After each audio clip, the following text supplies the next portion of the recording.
Well, let me first of all say I will thank Allah subhanahu wa ta'ala who has, saved me and my family, that we got out of that train unhurt.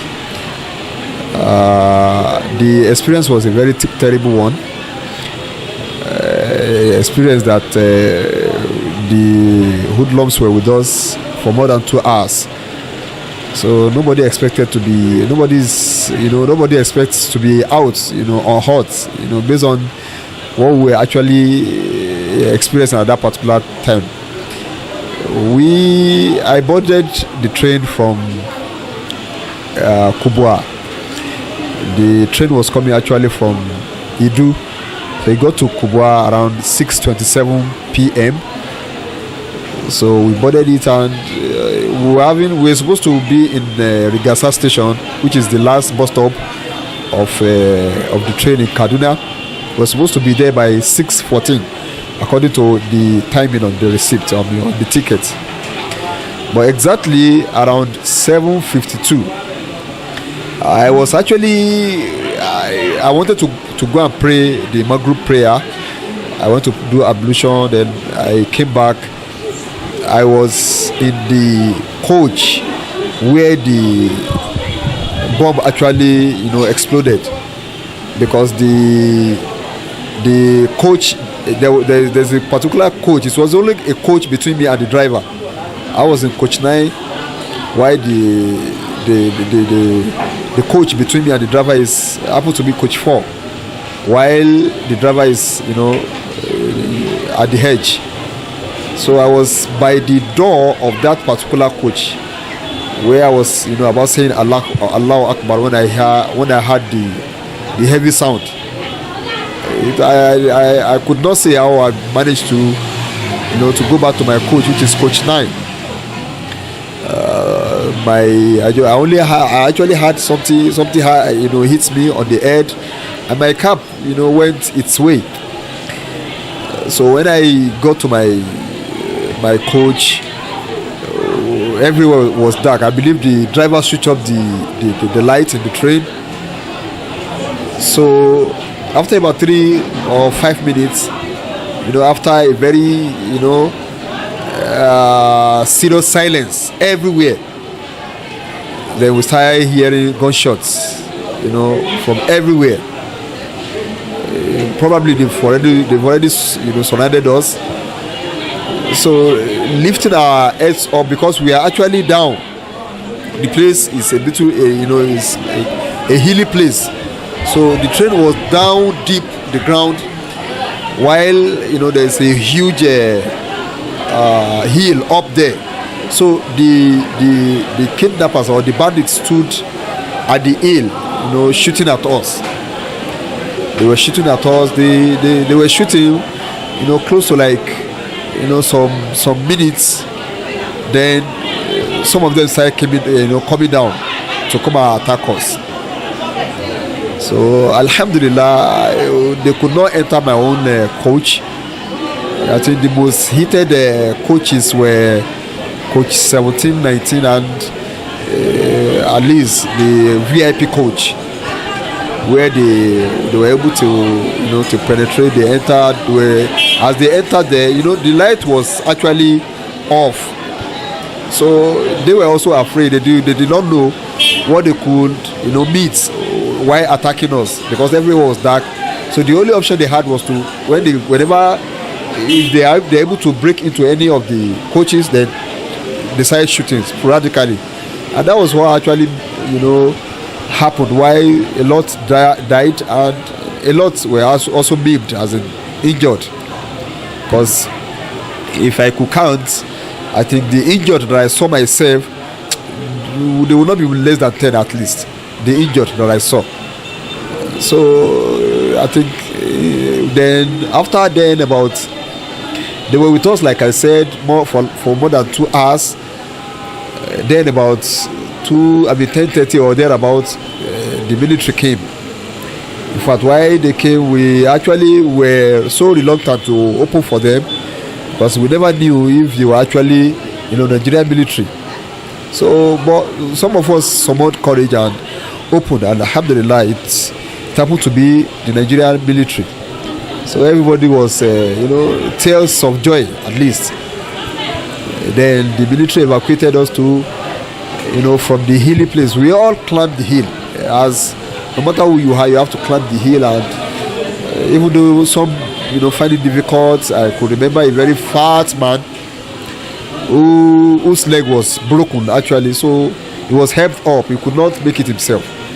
So when we got up, they packed us in a particular place close to the train also for like say 1 or close to 2 hours.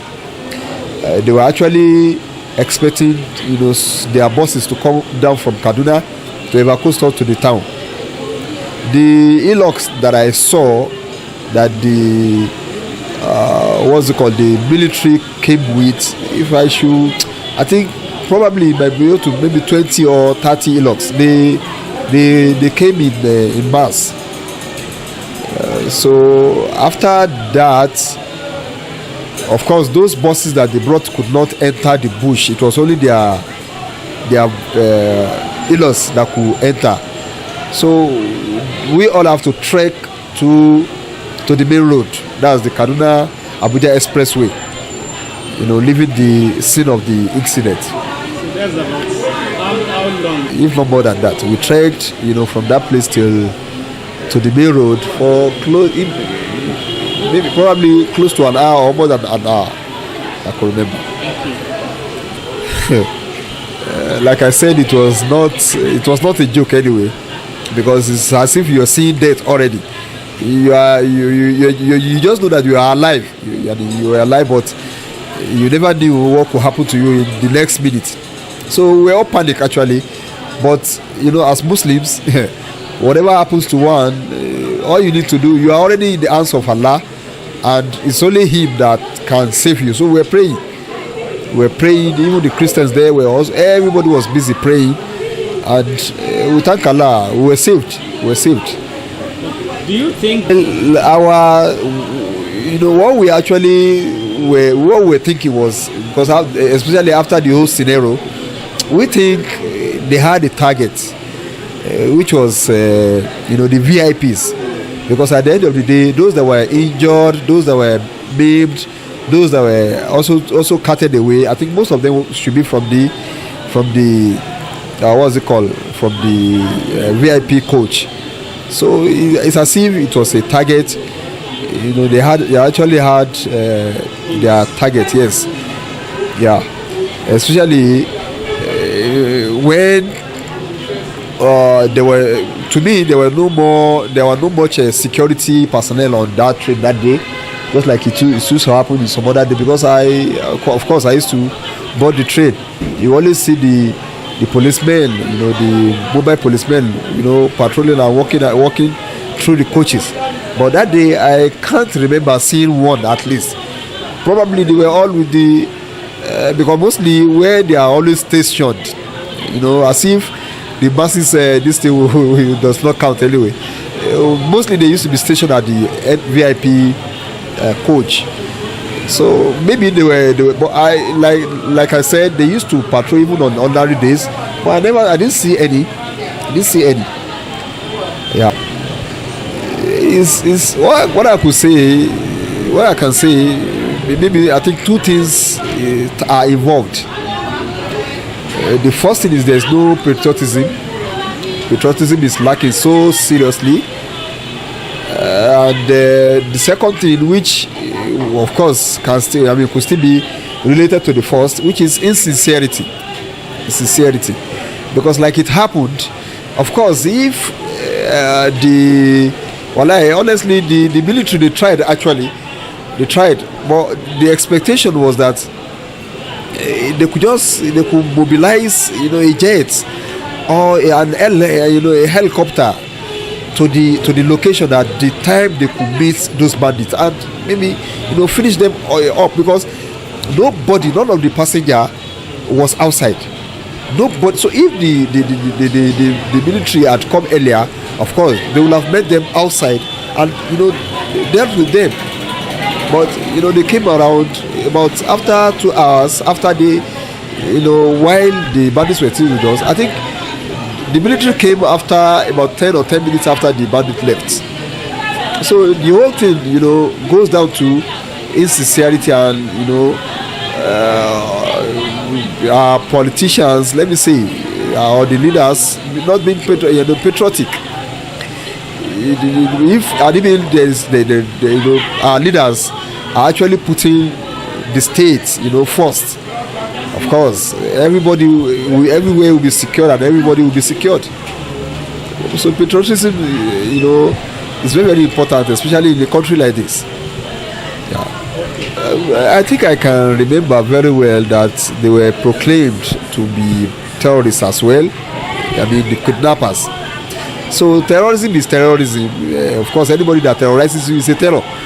So whenever an attack is carried out on innocent citizens, of course you call it terrorism, and that's what it ought to be called to me.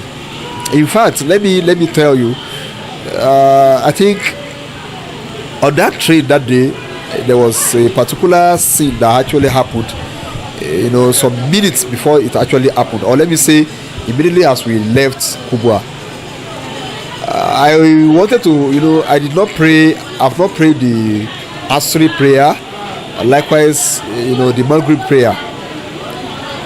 So I was going to perform ablution. Almost all the toilets were locked, so I have to go down to about 5 coaches after my coach before I could get an open toilet to perform ablution. But on my way going to that toilet, I discovered what I first saw was that I saw a man struggling to lock, a door, that leads directly, one of the doors that by which passenger enters the train. So after he locked the door, because if you have to lock that door, of course, you also have to carry some lever, because it requires a lot of power and also, courage. So I could not do it. I saw the man doing it, so I actually saluted him, and he locked too. This I'm saying was at the time the train was on a high speed, at a very high speed. So you could imagine, which means the doors, because after he locked too, I now told him, sir, there are still some you have not locked. I said, he now replied, he said, sir, you two could lock it. Then I realized he was not an official. He was also a passenger like myself. So if I could count very well, I think about 6 doors were left open that day. Unlike what we used to see, about 6 doors of the train were left open. Of course, those that were with me, that train could testify to this. That man locked too, and I could not lock because I was afraid the train was on a very high speed, so I could not do that like he did.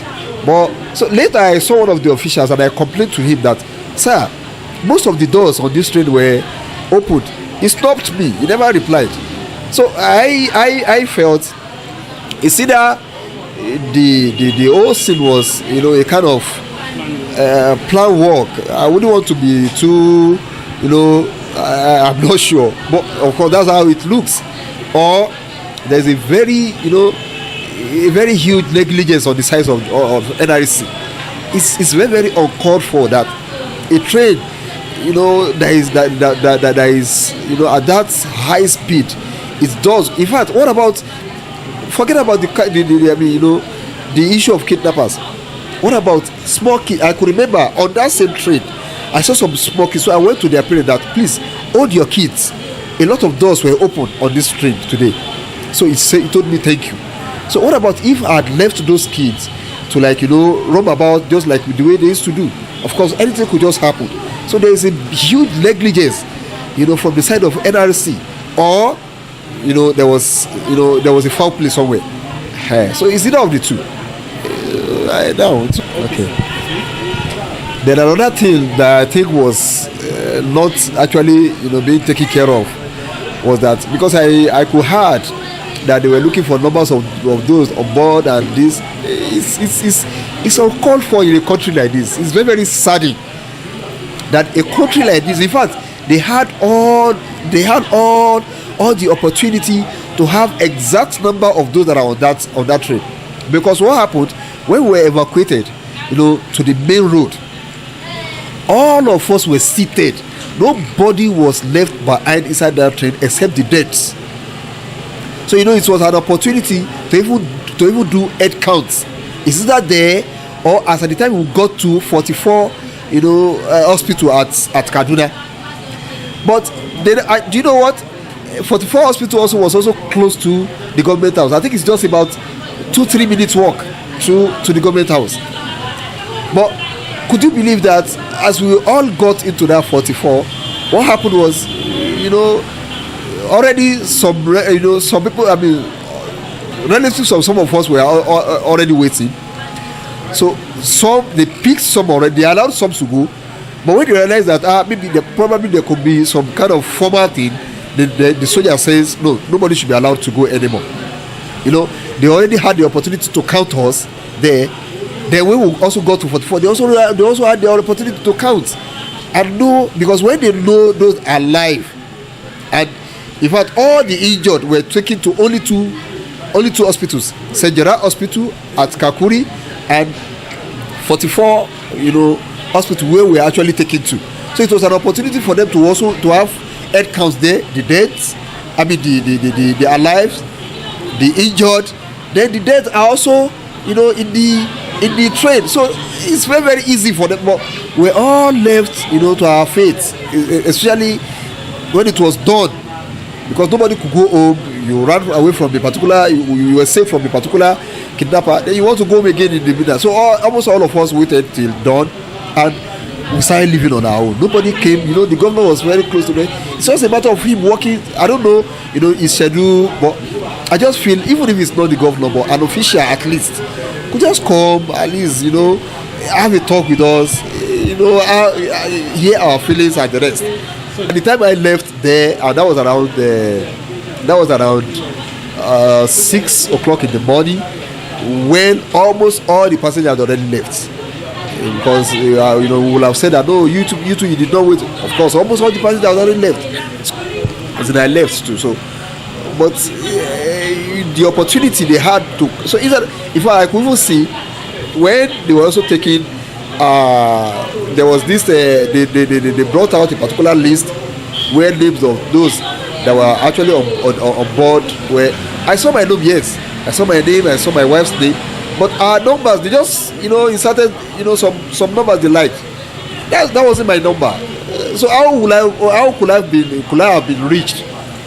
If at all there's any information they needed from me or anything, and that is what is supposed to have been done, right from the train. My number is supposed to have been taken and the rest. Well, nothing of such was done. There is still a lot to do in this country, and we had the opportunity to do that. But it's been a seat number. Yes. I think it's 53, 54, if I can still remember very, very well. I think it should be that, maybe probably 53 and 54, if I still remember very well. It's indicated, but I can't. The seat number, of course, it's indicated, but I can't remember. 53, yes, 52, 52, 53, 54. Coach 9. Yes, Coach 9. Well, there was this insinuation that there are some illegal passengers that boarded the train.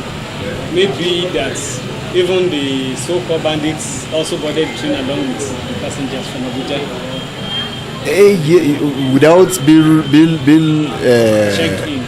Of course, I don't think that could happen, because as you are checking in, if you actually buy your ticket online, of course you have to use your phone to place it on the disc and scan it, whatever, and scan it. The same thing if you actually purchase your ticket on the counter, of course there's a place you also have to place it where it will be scanned. So I don't think, except if they were taken through the back door, but I did not see anybody of such. Thank you, sir. You're welcome, sir.